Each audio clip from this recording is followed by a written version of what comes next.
So I'm in Panama Pacifico right now. Panama Pacifico.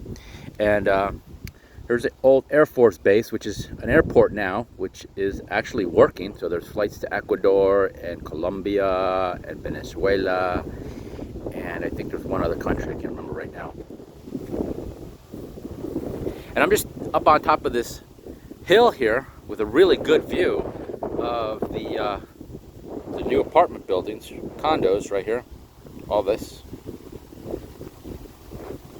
I can see where my wife's home is at. With binoculars, I could definitely see her on the patio if she was walking right now on the terrace. And if she looked up here and I waved or had a little shiny thing, she'd be able to see me also, for sure. So these are all condos here, and then the townhomes up on the side of the hill up there in the back. And then way in the background, way over there, you see downtown Panama City.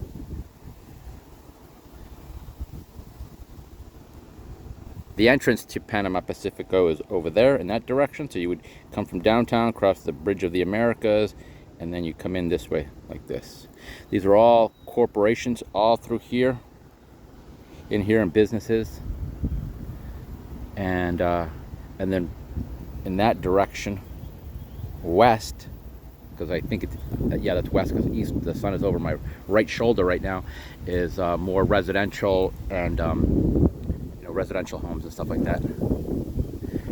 So I've been walking around this place with Chris, and we've been looking at the old structures, and I just like to imagine how the armed forces would have been arranged here, and what their the trajectory of their weapons, how they would have positioned them to protect either the entrance of the Panama Canal, the Air Force base, the homes, primarily the entrance to the Panama Canal. I mean, there's just no doubt about that. And I see a lot of military stuff here dated like in the 40s. So I'm thinking that they probably wanted to protect this from the Japanese after Pearl Harbor. They saw that this was a vital place to protect. I'll make a little bit more videos.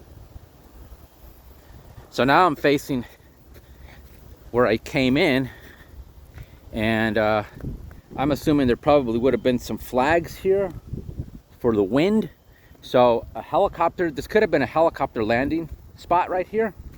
It could have been, but I'm not sure. I mean, I would really have to look at the history and if anybody knows, if anybody was stationed here, what was going on here, 50s, 60s, 70s.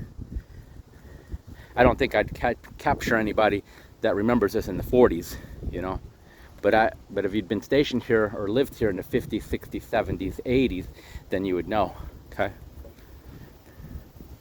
But yeah, I would see this as probably a landing zone for helicopters here,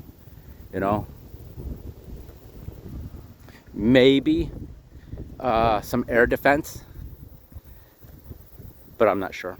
I'm not really sure about that. The open ocean is over there. I can actually see some boats out there.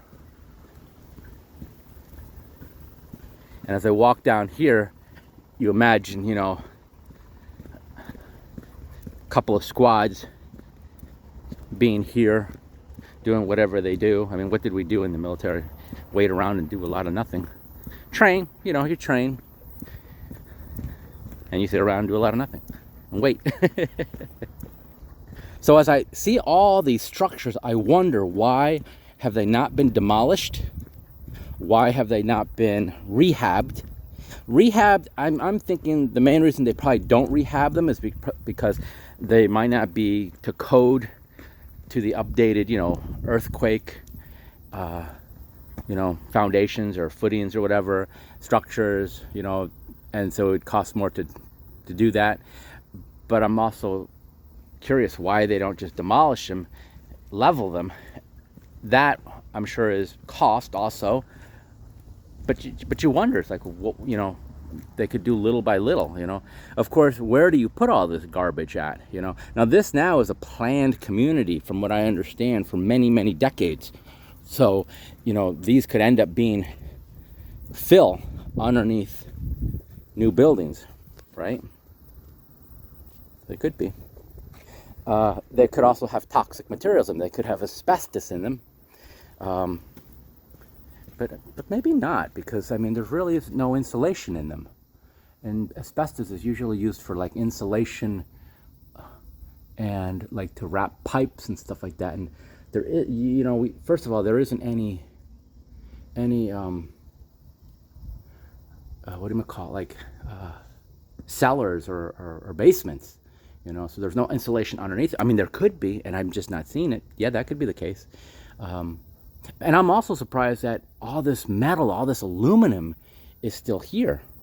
I mean, you're not going to become a millionaire, but if you took just all the aluminum from the windows and, you know, that stuff, the trim, oh, I'm sure there's probably a few $100,000 worth of aluminum just in all these abandoned buildings.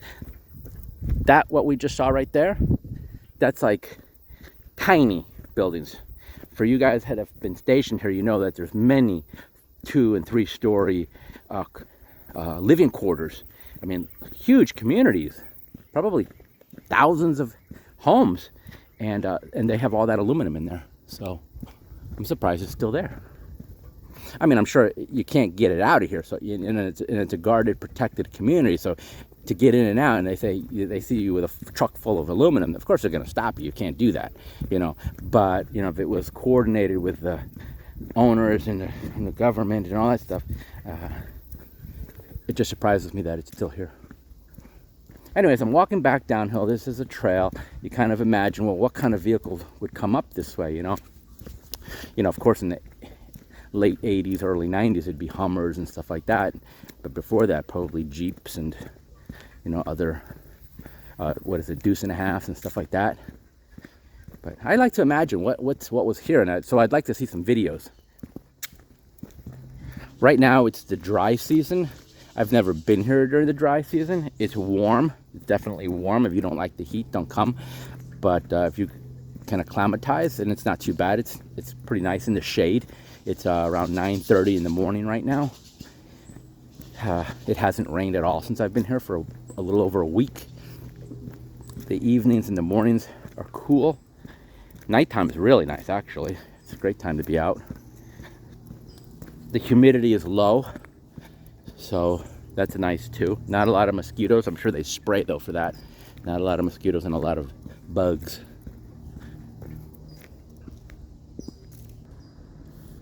Hi, little friend.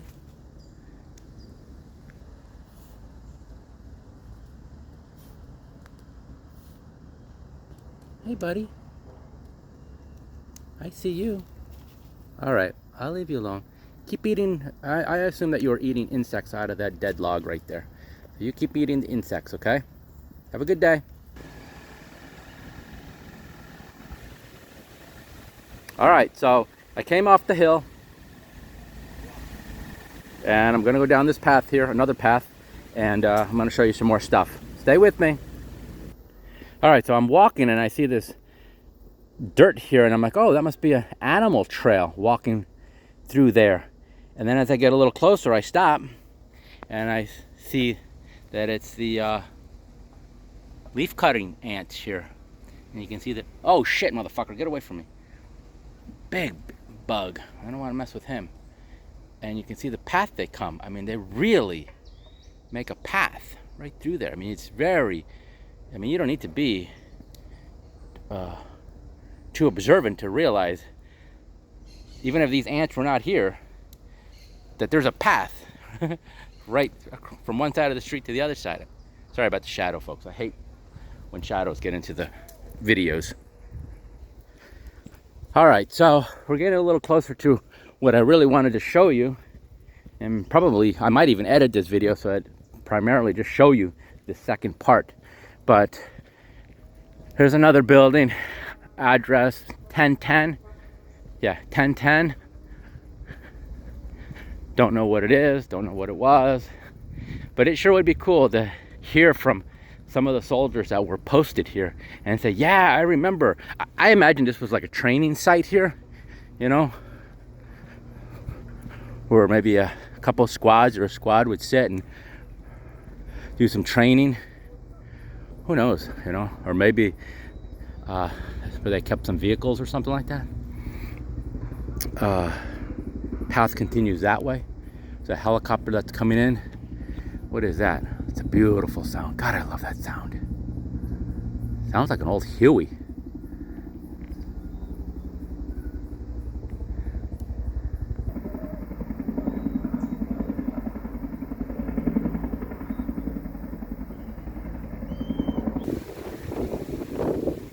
So now I'm on the opposite side of where I came down the hill. I came down the hill over there, and our home is over there, and this is the new construction I was showing you earlier, and this is the next building, 1009 or 1009.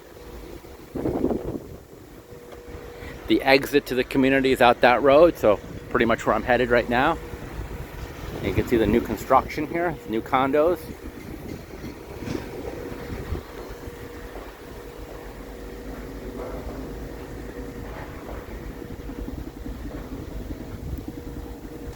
Okay, so here's another building right here. I don't see an address on it, number, but I'm getting to what I wanted to show you, and it looks like the cleaning crew is out here trimming the weeds, so I'll be a little bit, or try to be as inconspicuous filming. So I decided to deviate from showing you what I was going to show you, and once they move on, I'll come back to that, okay? So this is an area I have not been into. Chris and I did not walk into this area. It looks like I'm walking into the jungle, but this was a path, and it looks like it's been eaten up by the jungle. And what's interesting is, okay, so we gotta be careful with snakes. So I gotta keep an eye on the ground here and look up. Also make sure there's nothing hanging in the trees. But what I immediately see is that there are big trees right in the center of the path. These are some incredible trees. I mean, really beautiful. And as I look at them, I say, okay, well, they were positioned there intentionally to slow people down. Okay? So, were they planted as little saplings, seedlings? How old are they? I don't know. This is Panama. You got a lot of rain here, so they can grow very fast. Are they 25 years old or 75 years old? I don't know. But let's continue this walk, see what we find. I'm very conscious of where I'm stepping and what I'm, you know, where I'm walking here. But this is a pretty cool path. So I'm looking around now and I hear stuff on the ground, and I assume it's lizards, little lizards scurrying on top of the leaves. Oops. Mosquitoes, gotta be careful. Okay, gotta keep moving. This is a really cool path. Once again, always very careful of where I'm stepping and what is around me, because, you know, it's early in the morning, it's cool here in the jungle, and so there's oftentimes wildlife that are right within inches of your feet. Now, if any of you have been in this area, I'd love to hear your stories, you know, or man, if I could see photographs of, you know, soldiers, when you were soldiers or young, or, you know, or you came out here with your families, if you were just, you know, not just, but if you were a spouse, you know, or a contractor here, living here.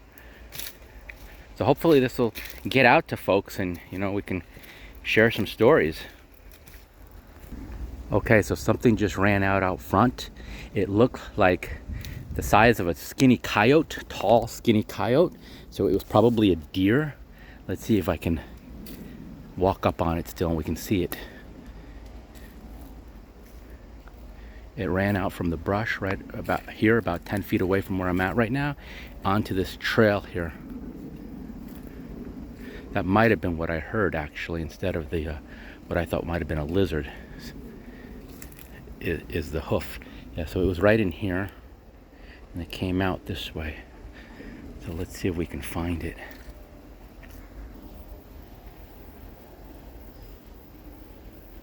I hear a lot of activity up there, a lot. Could be somebody that's up there and it spooked the animal down the hill and it ran out this way. I'm sure it's probably already turned off the path, and it could even just be like 10 feet away from me and you wouldn't even see it. That's why it's best when you come to places like this, is just to stop, stay very still, and just wait till Mother Nature undresses itself in front of you. In fact, what I heard up there, it almost sounded like a herd of stuff running. So I don't know, there could be wild boar or some kind of pig animal here. We're gonna continue down this path here. I also want to keep an eye out for sloths. That's what I've been really looking for. Now there's a falling leaf there. So when I see that, I imagine that something has tugged on it or pulled on it and the leaves are falling. So let's look up here for a moment. I can't stand still too long because of the mosquitoes. It's not like terrible, they're not attacking me, but only one. All it takes is just one to piss me off. So I hear more bird activity. That means the birds are communicating with each other. They're warning their friends or whatever, their kin, that there's an intruder here. No matter how quiet I think I can be, trust me, they know I'm here. I'd have to walk through here barefoot with just my toe socks on, and even then they would still hear and see me. And there could be all sorts of wildlife, within 20-30 feet of me, and I wouldn't even see it.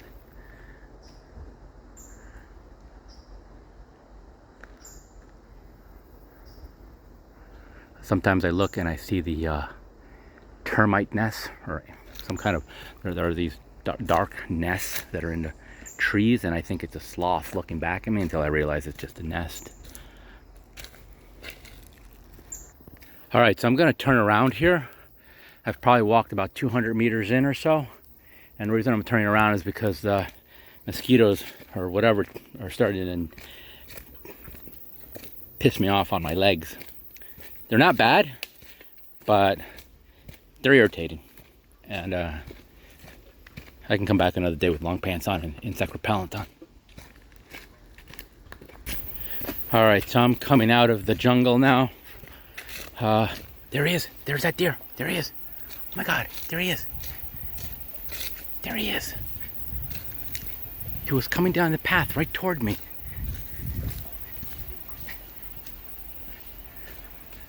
Saw him again. Small. Almost looks like a small coyote. But it's, yeah, I'm gonna say it's a deer. And it ran back up through here. So he's circling around me. So there's something, there must be wanting to feed here. I doubt it was the same one.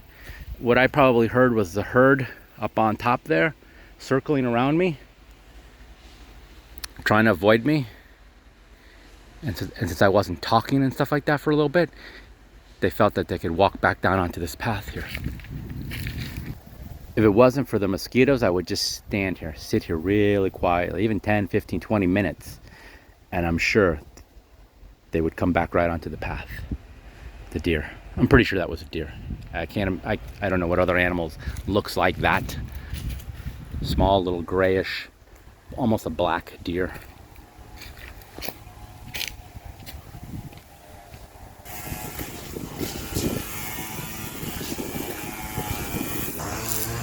So this is what I wanted to show folks right here. This is a bunker, and it's called Murray Battery. No, 1942 Murray Battery. I'll show you a picture on the other side. So I'm going around this bunker here. And I didn't really want to film the guys while they were working. I might have captured a little bit of them, but give them their privacy.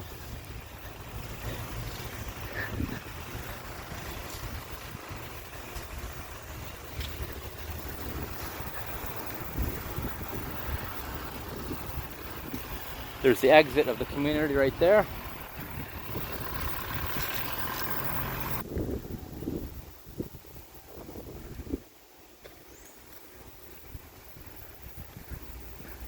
So I am assuming that's the year this was built, to protect the Panama Canal after the Pearl Harbor invasion, tighten up the security around the canal.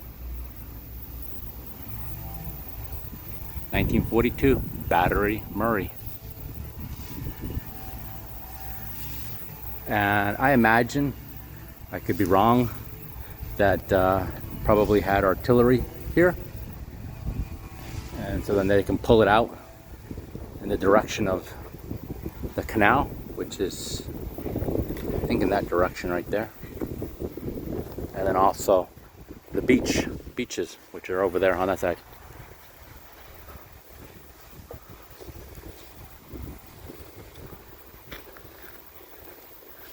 Now, as I look at these structures, this really makes me want to build like a tiny home under the ground, like this. Because can you imagine how insulated that is? You know, you'll need air conditioner in here. Well, for the humidity, yes, but that's if you were building a tiny home in this type of environment. But if you're building it, let's say in the Midwest or something like that, the heat that you would be saving, you know. So what is this for? That's a heavy-duty piece of concrete, and there's a heavy-duty piece of bolts that were holding something down in place there. What was that holding in place there? You know, was it a gun aimed that way? I don't know. I really don't know, folks. I mean, I'm not an artillery person, anti-aircraft, or anything like that.